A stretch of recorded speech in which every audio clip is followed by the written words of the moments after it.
Good morning, honeys. That was the first thing I heard when I woke up in my CEO's kitchen, wearing yesterday's dress shirt, one sock, and a headache that made me question every confident decision I've ever made. I'd worked under her for 5 years. I had never once seen her without a blazer, and it all started with a stupid bet at an office party. Here's exactly how one dumb bet ended my safe, boring life, and I wouldn't take a single day of it back. Good morning, honey. That was the first thing I heard when I walked into a kitchen I had never seen before, wearing yesterday's dress shirt, one sock. And the kind of headache that makes a man reconsider every confident sentence he has ever spoken. I stopped in the doorway. Renata Voss stood at the counter with a coffee mug in her hand, barefoot calm, and way too amused for a woman who owned half the company I worked for.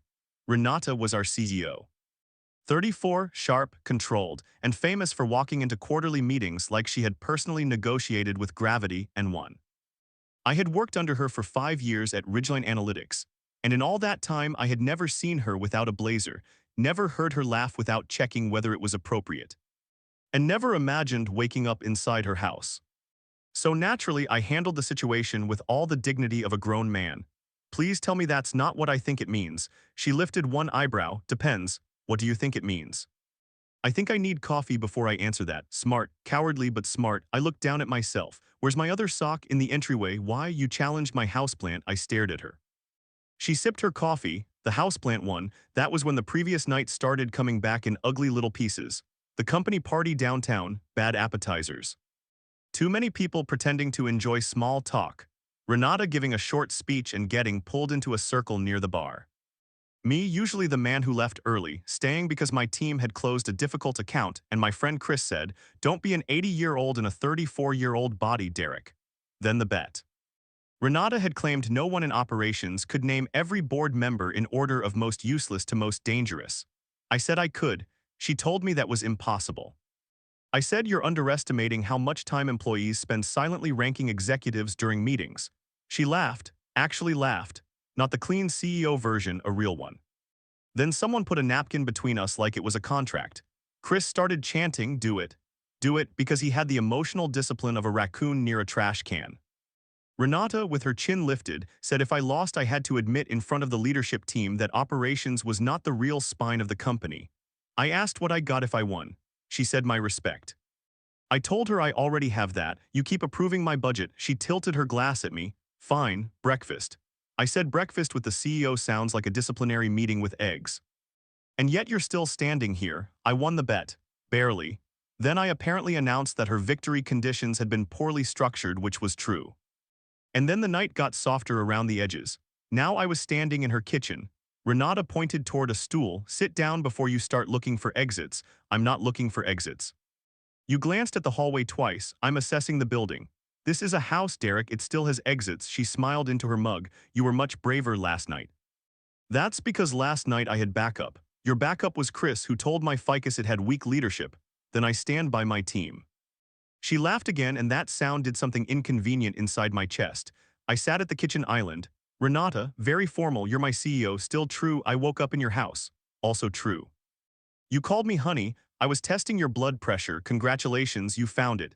She set a mug in front of me. Nothing happened. I looked at her. Her smile softened, but she didn't make it sentimental. You got into a rideshare with Chris, then got out again because you said he would make you listen to a podcast about productivity. I was leaving. You were standing by the curb arguing with your phone because you couldn't get the rideshare app to work. You were not in great shape, but you were polite about it. That sounds like me, useless but mannered. You gave my driver your address as the apartment with the disappointing lamp.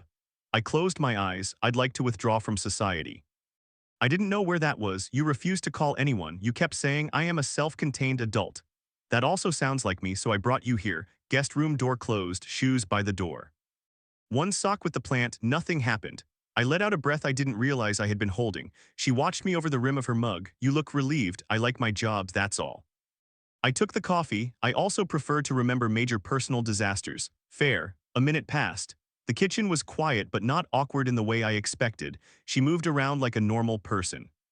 Coffee, toast. A cabinet that stuck when she pulled it. I knew her as the woman who could dismantle a sloppy presentation in under 60 seconds. Here she muttered at a toaster like it had insulted her family.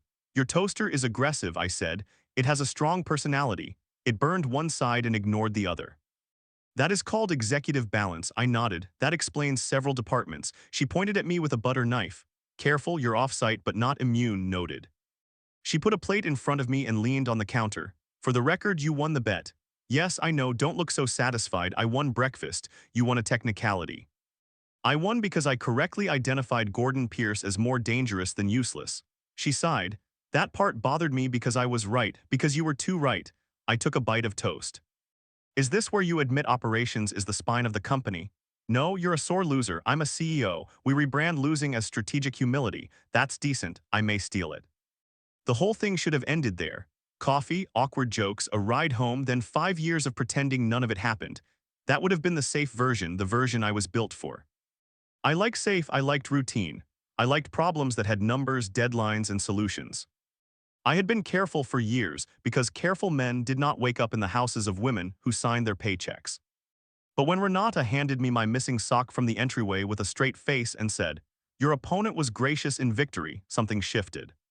I saw her not as the woman at the head of the table, but as a woman who could make coffee in silence, hold a joke too long, and look a little tired when she thought no one was checking.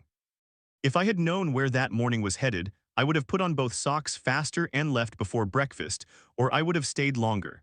That's the irritating part about life-changing mornings. You never know which mistake you're making until later. At the door, she handed me my jacket. "My driver can take you home," she said. "I can get a ride, Renata." There it was, the CEO voice. Not loud, just final. I took the jacket. "I appreciate the rescue. You would have survived. I'm not sure the plant would have." She opened the door, then paused. "About last night, I waited." No office jokes, of course, no weirdness, agreed, and no suddenly acting like you've never spoken to me before. I looked at her then. She was holding the door with one hand, trying to make the sentence casual and failing by about 2 inches. "I can manage normal," I said. "Can you?" "Historically, barely, but I'll make an effort." Her mouth curved. "Good. At the office on Monday, normal lasted 11 minutes. I was in the break room pouring coffee when Chris walked in, carrying a banana and the expression of a man who knew he had information but not the wisdom to handle it. Morning. Apartment with the disappointing lamp. "I didn't look up. Say that again and I'll assign you to vendor cleanup. You disappeared with the boss. I got a ride from the boss." Uh-huh. She was being responsible. "Uh-huh, you sound like a broken microwave." Chris leaned against the counter. "I'm just saying you and Renata had a whole thing at the party. A bet. A vibe. You're 36. Stop saying vibe. I'll stop when you stop making eye contact with CEOs over cocktail napkins." I picked up my coffee. "Nothing happened I didn't ask you were about to." I was about to ask if she really beat you at darts. She did not beat me. She changed the scoring system. That sounds like losing with a press release. I walked past him. "Get back to work." "Sure, honey." I stopped. He grinned. "Chris, yeah, I control the schedule. Respect your privacy. Excellent choice." By 10, Renata called me into a strategy review. There were 6 people in the conference room. Paula from finance, who spoke like every sentence had already been checked for risk. Trevor from product, who never met a simple answer he couldn't bury under a chart. 2 directors dialing in, Chris pretending not to watch me and Renata at the head of the table. She was fully back in CEO form, navy suit, clean posture, and readable face. Not a trace of the woman who had threatened a toaster. Then she looked at me and said, "Derek, operations perspective."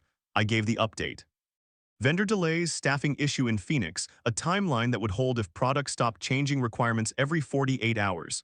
Trevor leaned back. "That's a little dramatic. It's a little accurate." He smiled without warmth. "We're all under pressure. Then stop adding pressure with late revisions." Paula tapped her pen, and Derek's right, the cost variance is already showing. Renata looked at Trevor. "Freeze the requirements by Friday." Trevor blinked. "That's aggressive." "No, aggressive was pretending the timeline could absorb your hobby projects." Chris coughed into his hand. Renata glanced at me for half a second, just half, but I saw it. A private spark under the professional surface. After the meeting, I returned to my desk and found an email from her. Subject: strategic humility. It said, "Your phrase has been stolen." I replied, "I'll invoice you." She wrote back, "Breakfast was payment." I typed, "Burnt toast is not payment." 30 seconds later, it was artisanal. I stared at the screen longer than necessary. Chris rolled his chair over. "You're smiling at your inbox." "No, I'm reacting to strong leadership." "That's what we're calling it now." I closed the email. "You need a hobby. I have one. Watching responsible people become stupid." The next 2 weeks were a slow, controlled problem. Renata did not cross lines in public. Neither did I. She didn't summon me for nonsense. I didn't linger outside her office like a teenager with a crush. We were adults, which meant we found more polished ways to be ridiculous. A meeting would end and she would say, "Derek, stay back for 2 minutes." Then ask one legitimate question and one unnecessary one. How's the Phoenix staffing issue handled? And the disappointing lamp is still disappointing. Have you considered replacing it? I'm emotionally attached. You work in operations. I'd expect comforting and respected process. Sometimes I caught her watching me across the office during all-hands meetings, not staring. Renata didn't stare, she noticed. There's a difference. She could make a person feel selected from across a room and still leave no evidence. I didn't like how much I liked it. One Thursday, she came down to the operations floor with Avery, her assistant, a cheerful woman in her late 20s who moved through the company like she had a secret map of everyone's stress. Avery stopped by my desk first. "Derek, she wants 5 minutes." I looked past her. Renata was pretending to read something on a tablet. "She's standing right there," I said. Avery nodded. "Yes." "But she asked me to make it feel official." Renata looked up. I did not. Avery smiled. "You said, 'Can you see if Derek has 5 minutes?' That's executive code for make it feel official." "I'm surrounded by traitors," Renata said. "Competent traitors," Avery corrected. I stood. 5 minutes for what? Renata's eyes met mine. "Walk with me." We walked past the glass offices toward the back stairwell. She held the tablet against her side, not reading it. "Everything okay?" I asked. "Yes," that was a suspiciously fast answer. "You ask like a man who expects bad news." "I work here." She gave me a sideways look. "I need your opinion on something. Professional opinion mostly. That word is doing a lot of work." We stopped near an empty small conference room. She stepped inside and left the door open. Smart, careful, still a boundary. She showed me the tablet, a draft plan for restructuring client support. I scanned it. "This cuts too close to response coverage." I thought so. "Then why show me?" "Because Paula says it saves money. Trevor says it creates efficiency. Gordon says the board will like the discipline." And I say all three phrases make me want to check whether the building has fresh air. I looked at the plan again. "It'll look good for 1 quarter and hurt us for 4. That's what I needed. You already knew. I wanted to hear you say it. That sounds dangerously close to using me as a conscience. I have one. It just enjoys backup." I handed the tablet back. "Then here's backup. Don't do it." She nodded once. "Thank you." I should have left. Instead, I stayed by the doorway. She noticed. "What? This is the third time this week you've asked for an opinion you already had. Maybe you're useful." "I'm definitely useful. And modest. Not when accuracy is available." Her smile faded just a little. "Not in a sad way, in a careful way. You don't act nervous around me," she said. "I do. I'm just disciplined." "No, you push back. That's my job. Not everyone thinks so." "Then not everyone is doing their job." She looked at me longer than she should have. "That's why I wanted breakfast to be normal." "It wasn't." No, it was not." Someone laughed in the hallway. The sound brought the office back around us. Renata stepped away first. "Go before Avery starts timing us." She already is, probably at the elevator. Avery glanced up from her phone. 4 minutes and 42 seconds. Very efficient. Renata didn't miss a beat. "Put it in my annual review." By then I knew where it was going. I didn't admit it, but I knew a man can lie to himself pretty effectively if he keeps the lie organized. The problem was not that she was my boss. That was the obvious problem, the one HR would put on a slide. The real problem was that I had spent years building a life with no sharp edges.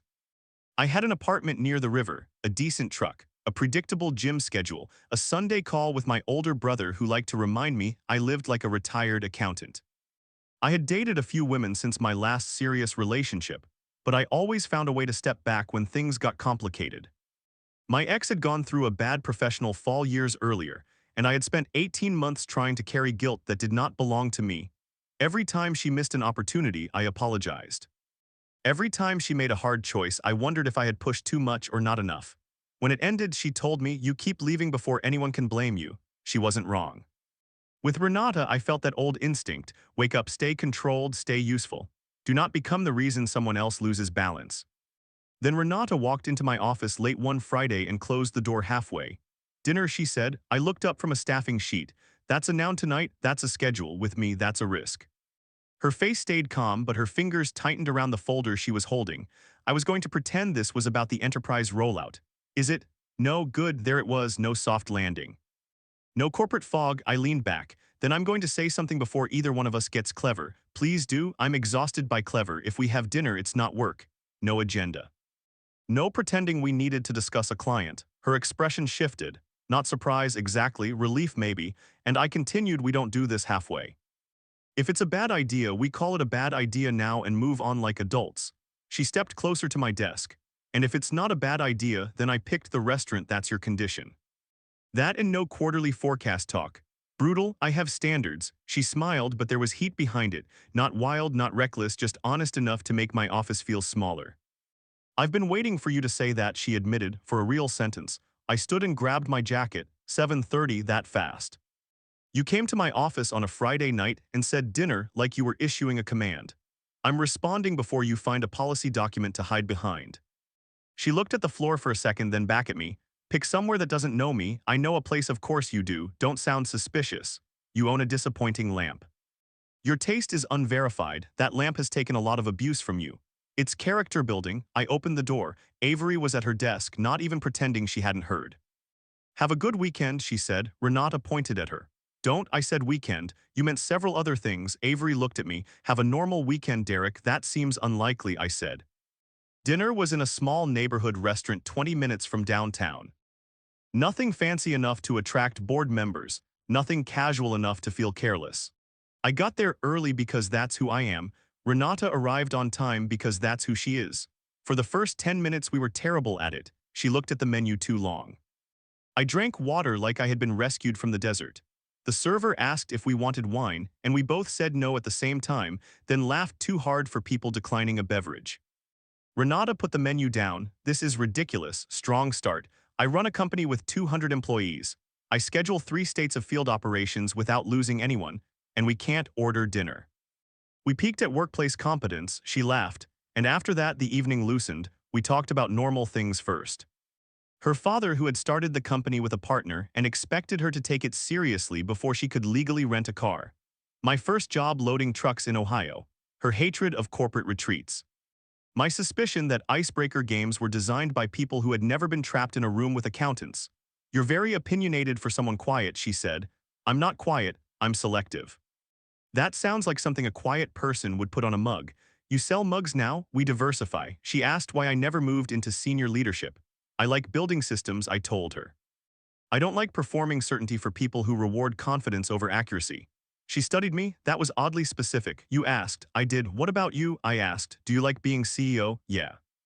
She took a moment. I like deciding. I like building. I like walking into a mess and knowing I can make it less stupid. That's inspiring. I said less stupid, not noble. Still a corporate mission statement I could support, she smiled. Then her face got quieter. I don't like how much of it is theater. The board wants me sharp but not difficult, warm but not soft. Ambitious but grateful, available but never tired. That sounds exhausting. It is. Then why keep doing it? Because it's mine. That answer landed simple, clear, no speech, just ownership. Later outside the restaurant, neither of us moved toward our cars. She folded her arms. This is the part where sensible people say goodnight. I've never trusted sensible people, really. You seem like their captain. That's a disguise. Convincing one. I looked at her. Renata, yes, I want to see you again. She did not look away. Good. Outside work, good. And I don't want to sneak around like we're ashamed of something. Her mouth tightened. We have to be careful. I know. The board already thinks I'm too independent. Gordon thinks microwaves are suspiciously modern. I'm serious. So am I. She glanced toward the parking lot. Careful does not mean ashamed. No, but sometimes people use one to cover the other. She took that in. I'm not ashamed of you. I didn't think you were. Good, but I won't be your secret hobby. Her eyes flashed with something like respect. Fair, and I won't make your job harder. You don't get to decide that alone. I know. Say that again later when you're tempted to act noble and disappear. I frowned. That was specific. You're not hard to read. I'm very hard to read, Derek. You label your files by crisis level. That's organization. That's a cry for help. I laughed and she stepped closer. Not enough to turn the sidewalk into a scene, just enough that the air changed. Can I kiss you? She asked. That directness nearly knocked me off balance. Yes, the kiss was not dramatic. It was careful at first, then less careful. Her hand rested against my chest for 1 second before she stepped back. She exhaled. Okay, that was not a mistake. High praise from the CEO. Don't ruin it. I'm trying not to, she smiled. Try harder. After that we were careful and not careful at the same time. At work we kept our distance. No closed-door games, no late-night office meetings. No messages that would make Avery raise both eyebrows, though she did that anyway because Avery was built for detection. Outside work, we had dinners, walks, and quiet mornings in places where no one knew her title. She came to my apartment and insulted the lamp in person. It's worse than I imagined, she said from my living room. It provides light, so does a gas station. Now you're being elitist, I'm being visually alive, I stood beside her. You're welcome to buy me a new one. I refuse to reward negligence. You came over to bully furniture. I came over because I wanted to see where you hide when you're not making my company function.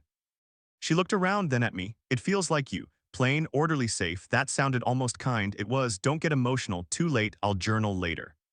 She walked to the kitchen, opened one cabinet, and laughed. What? I asked. You own one pan. It's a good pan. You're 34. I'm loyal to cookware, to efficiency. She leaned back against the counter, and for a moment the teasing thinned into something warmer. You really built a life no one can interrupt. I didn't answer right away. She noticed too much. No, Renata, I built a life I could handle. She nodded, not pushing. That was one thing I learned about her. Renata could challenge a room full of executives without blinking. But when something real surfaced, she didn't grab at it. She let it stand.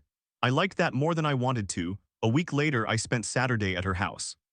We cooked, which mostly meant she gave orders, and I kept preventing the smoke detector from becoming part of the evening. We talked about nothing important, then about things that were. My father used to sit at the conference table and tap his ring when someone was wasting time, she said. Do you do that? No ring, you stare. I do not. You stare like you've already fired the sentence before it arrives. She laughed. That's terrible, that's accurate. He wanted me ready before anyone thought I deserved the chair. That's a heavy way to raise someone. It worked, did it? She stopped cutting vegetables for half a second. I added, sorry. No, it's a fair question. She set the knife down. It worked for the company. I'm not sure what it did to me. The old version of me would have filled the silence with assurance. I had a talent for patching uncomfortable moments so no one had to stand in them. That night I didn't. I just leaned against the counter and said, you don't have to answer that tonight. She looked at me. That was annoyingly decent. I have moments, don't collect too many, I'll get suspicious. We ate at her kitchen island, the same place where she had nearly given me a heart attack with good morning honey. After dinner, she reached across and took my hand. It was small in action, not small in meaning. I'm good at controlling rooms, she said. I've noticed. I'm not always good at this. Letting someone matter. I looked down at her hand over mine. Neither am I. No speech. I left my podium at home. She squeezed my hand once. Good. For a while we were happy in a way that made me uneasy because I knew how fragile it was. That sounds pessimistic. Maybe it was, but when a careful man gets something good, he starts checking the exits again. The board made their move on a Tuesday. The day started with a strange calendar block titled Governance Alignment.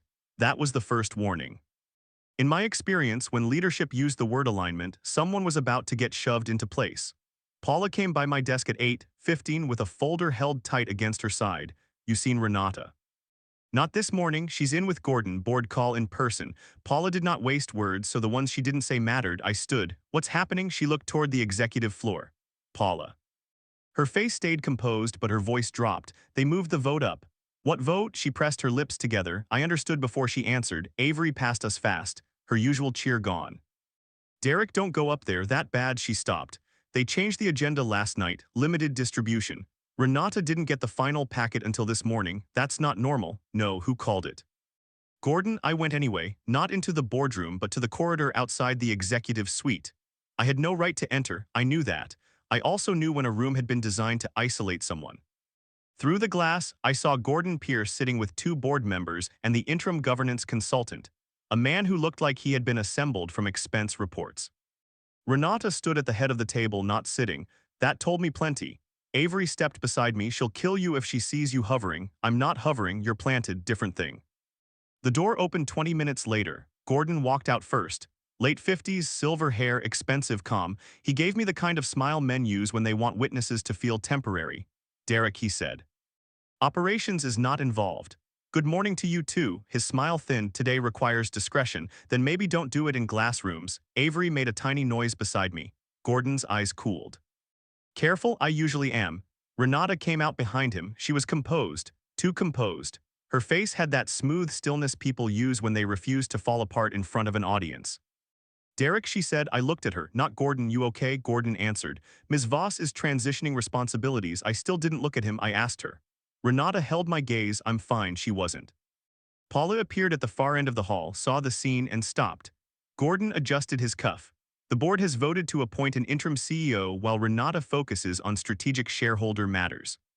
She remains a significant owner, of course. 49%, Paula said quietly from behind him. Gordon glanced back. Yes, I looked at Renata. Her father's company, her life's work, reduced to a phrase in a hallway. She gave one tiny shake of her head. Not here. I listened. That was not weakness. That was respect. But I did not give Gordon the silence he wanted. I hope the board documented the operational risks of changing command during 3 active rollouts, I said. Gordon's smile returned colder. We appreciate your concern. No, you don't. Renata's eyes flicked to me. I continued calm, but you'll need operations to keep the client steady while you explain this. So don't confuse discretion with obedience. Avery stared at the floor like she was praying not to laugh or cry. Gordon stepped closer. You should return to your desk. I was going there. Good. But since we're sharing advice, you should stop smiling in hallways after humiliating someone who built the thing you're standing in. The corridor went quiet. Renata's voice cut in. Derek. That one word held warning, gratitude, and a hard stop. I nodded and walked back to operations. My team knew within an hour. Companies are terrible at keeping secrets, especially the secrets printed on executive faces. By noon, Trevor was telling people the board wanted a more scalable leadership structure, which was corporate language for removing a person without admitting it. Chris came into my office and closed the door. Tell me you didn't call Gordon creepy in the hallway. I did not. Good, I said. He smiled. Too much. Close enough. I rubbed my forehead. How bad is it? Bad but clean. They had votes lined up. Paula says they've been building this for months. Months. That word hit harder than I expected. Not because I thought Renata was careless, because I knew exactly what the last few weeks had looked like. Dinners, mornings, messages, the two of us choosing each other in small pieces while Gordon counted votes.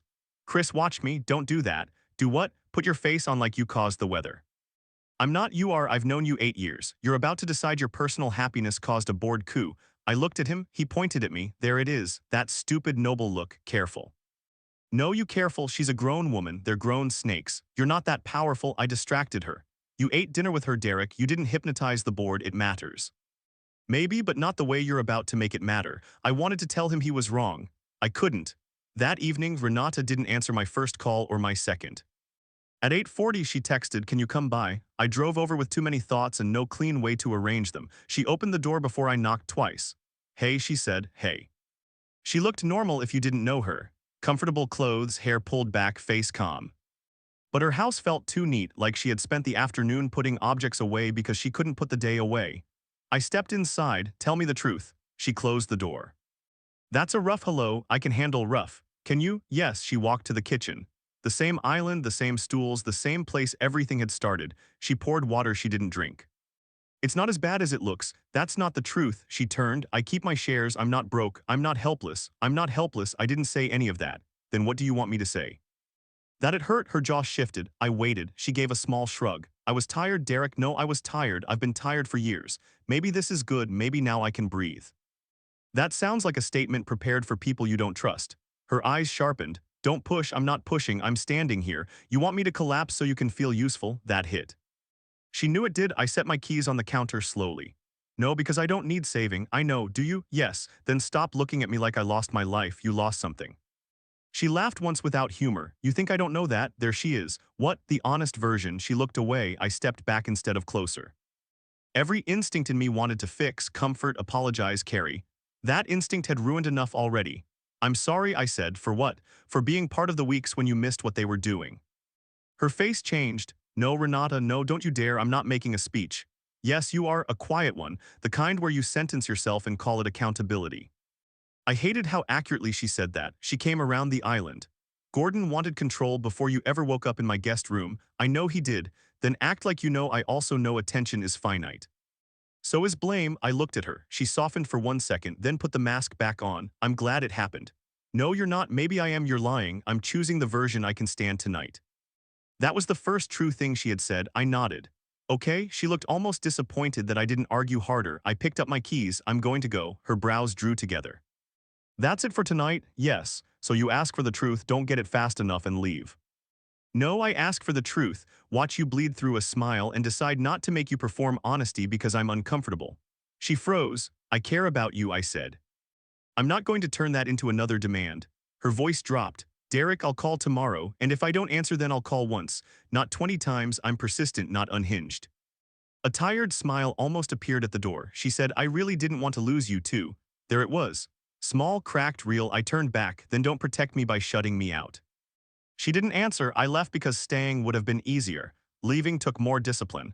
The next 2 weeks were worse than the board vote. At work, the new interim CEO, Blake Haverson, arrived with clean shoes, a loud handshake, and the deep belief that every problem could be solved by renaming a department. He called me D twice in our first meeting. "My name's Derek," I said the second time. Right, Derek, we're all adjusting." I adjusted before the meeting ended.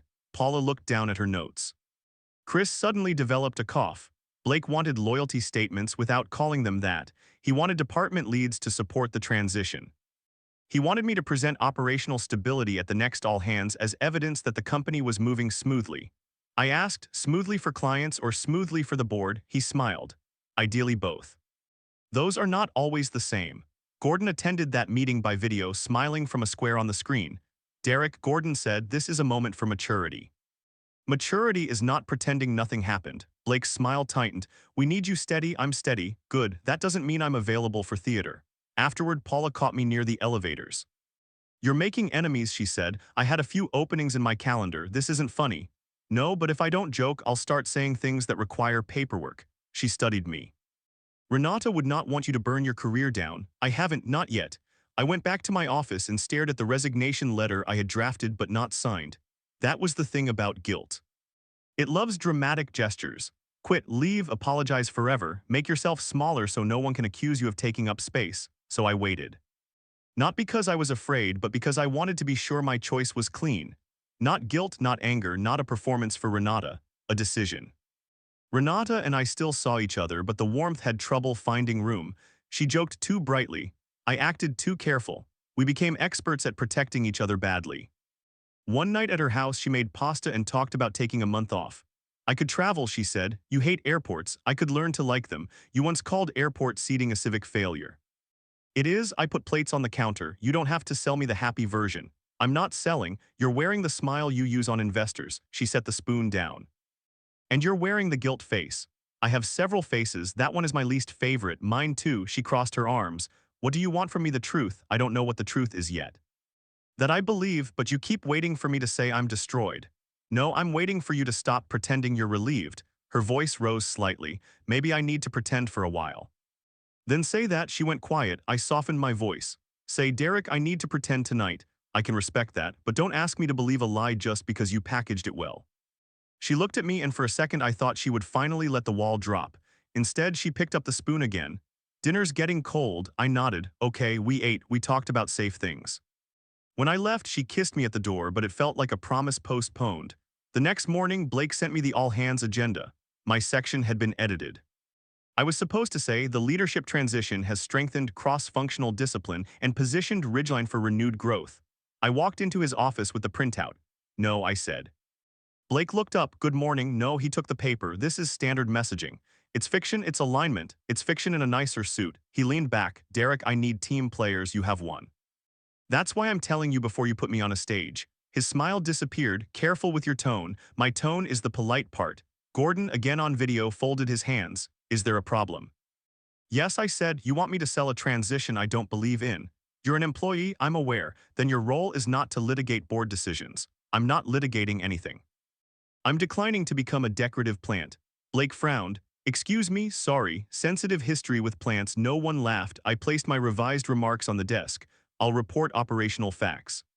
Client timelines, staffing, risk mitigation. I won't endorse your narrative. Gordon's eyes narrowed. And if that is not acceptable, then don't put me on the agenda.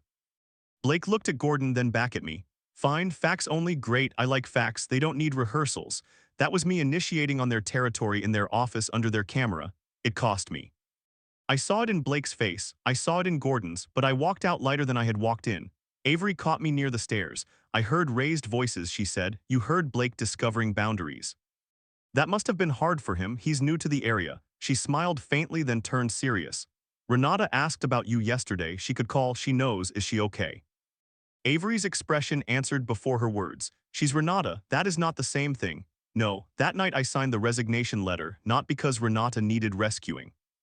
Not because I thought quitting would restore her title.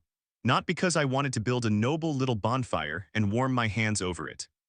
I signed it because I could not keep lending my competence to people who had used process as a weapon and called it governance. I signed it because every time I walked past her former office, I felt myself becoming a man who knew the truth and stayed comfortable. The next morning, I put the letter on Blake's desk. He read the first line and looked up. You're serious? Yes, this is a mistake. Possibly you don't have another job lined up. No, that's reckless, maybe. But it's honest, and honesty has been underrepresented lately. Gordon was not there, which was disappointing. I had developed a petty appreciation for his discomfort. Blake stood. Derek, take a week. Cool off, I'm not hot, you're emotional, I'm clear. The company needs stability. It had stability, you removed it. He tapped the letter. This won't bring her back. I know, then what does it accomplish? I picked up my copy from the desk. It tells me who I work for. You work for yourself now. I smiled a little. Look at that. You do understand Paula found me while I was packing my office. She stood in the doorway, arms folded. Idiot, she said. Good to see you too. You could have waited. I did. Not long enough to know I wasn't doing it for applause. She walked in and shut the door. For what it's worth, I think you're right. That sounded painful. It was. Don't make me repeat it. I put a framed operations map into a box. You'll keep them from breaking too much. I'll keep the clients alive.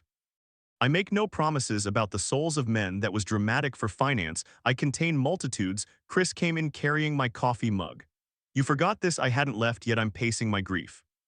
Paula rolled her eyes and stepped out. Chris looked around my half-empty office. So this is happening. Yes, you got a plan. Not fully. That's new. I'm trying it. He handed me the mug. For the record, this is the dumbest brave thing I've seen in a while. I'll put that on my resume. You should. It's more interesting than operational excellence. I looked at the office one last time. 5 years of steady work, promotions I hadn't chased, problems I had solved before most people knew they existed, a safe life packed into one cardboard box. Chris held the door open. Go get the girl, he said, then winced. That sounded terrible. Did I regret it? You should go have a complicated adult conversation with the woman you love. That's worse. I'm workshopping. I laughed despite myself and carried the box out. Renata opened her door that afternoon wearing no mask at all, which scared me more than the polished version. She looked at the box in my arms. What did you do? I brought my mug. Derek, I resigned. Her face went still. No, yes, no, you didn't. I'm pretty sure I did. Blake read slowly, but he got there. She stepped back from the door. Come in. I set the box by the entryway. Before I start, you quit your job. Yes, without talking to me. Yes, do you hear the problem? I do. Then why are you standing there like you just returned a library book? Because I'm trying not to make this about panic. She stared at me. I don't need you to sacrifice your career for me. I didn't. That's exactly what this looks like. Then look harder. Her eyes flashed. Do not talk to me like I'm one of your managers. I'm talking to you like the woman I love who is about to use anger because fear is too exposed. The room went silent. There. No taking it back, no clever exit. Renata looked away first. Her hand rested on the edge of the console table. Don't I love you? Renata, I'm not asking you to say it back right now. You shouldn't have quit. I didn't quit to buy your gratitude. It still puts pressure on me. I know you say you know. But you made a decision that changes both our lives. No, it changes mine. You decide what it means for yours. She turned back to me. Her eyes were wet, but she did not cry yet. Renata fought everything until the last professional second. I lost my company, she said, voice tight. I know. No, you don't. You know the facts. You don't know what it felt like to stand there while Gordon described my father's work as an asset class. I stayed quiet. I built that place. I gave it years I didn't have. I missed birthdays, vacations, relationships.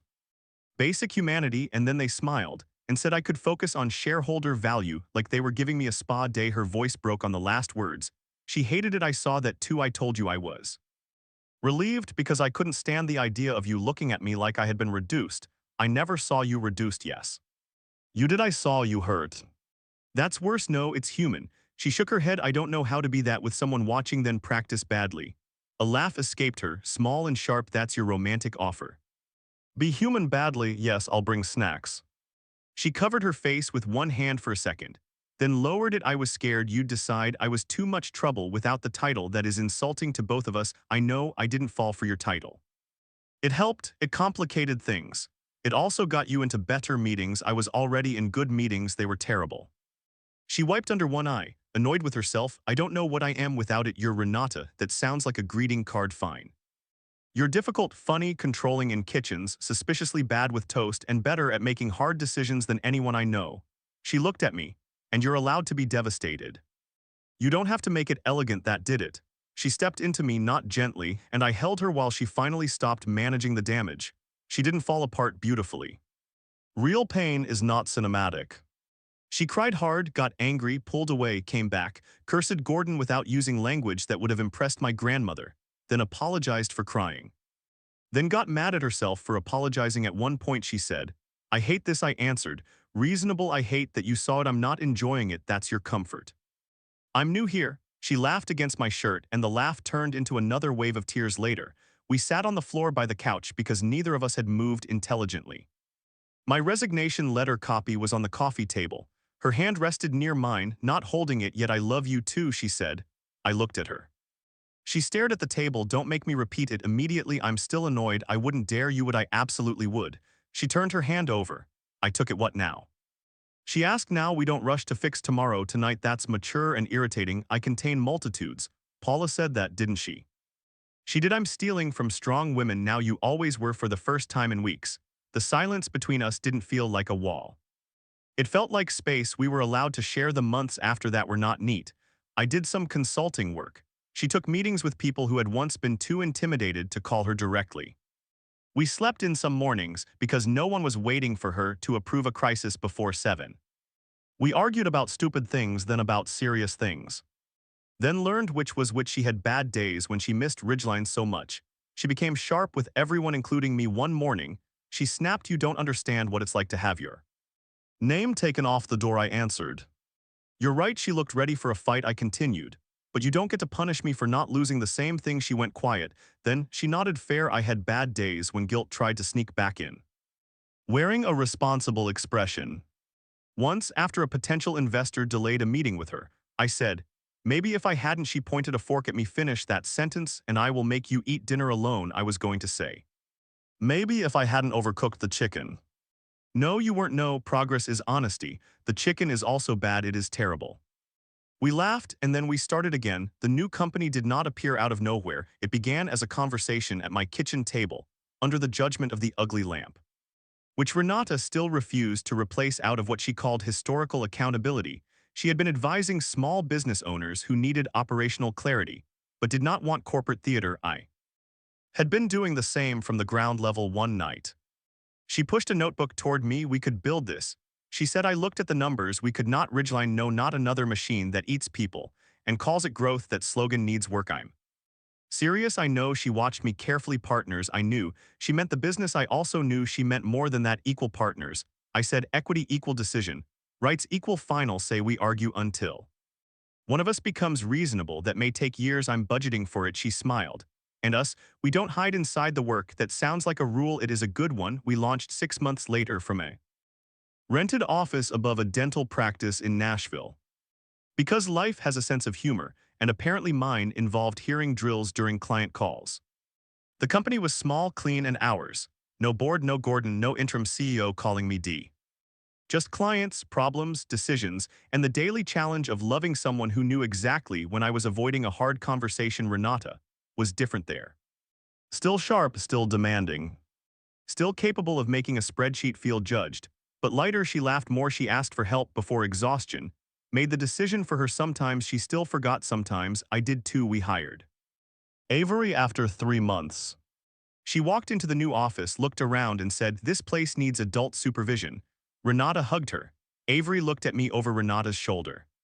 "And a better lamp." "I'm being attacked in my own company." "Our company," Renata corrected. I looked at her. "That sounded expensive." "It will be." Paula sent referrals. Chris came by once and told me the old company had turned 3 departments into 5 committees and somehow made emails slower. Blake lasted less than a year. Gordon kept his board seat, but Ridgeline lost 2 major clients after trying to cut the support coverage I had warned them about. Renata did not celebrate it, not openly.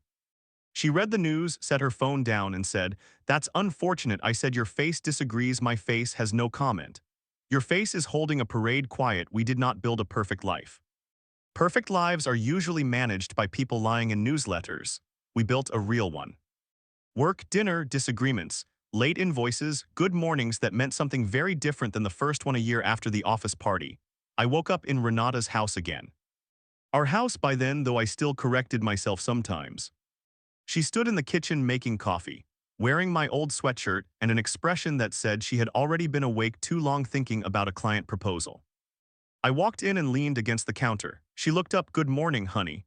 I pointed at her. "That line is legally dangerous. No legal talk in this house. Good policy." She handed me coffee. "You have a client call at 9. We have a client call. Equal partners, unfortunately." She smiled, "Regrets." I thought about the safe apartment, the ugly lamp, the office I packed into a box, the woman at the center of a room who had learned to be a woman in a kitchen without apologizing for either. I thought about how close I had come to stepping back because guilt felt easier than courage. "No," I said, "but I still think your toaster started this." "Our toaster, that thing remains your department." She laughed and I kissed her before the coffee got cold. That morning after the bet did not ruin my professional distance. It ruined my hiding place. And honestly, I needed that more than I needed safety. What would you have done if you woke up in your CEO's house after a bet like that? Do you think Derek was right to quit, or should he have stayed and fought from the inside?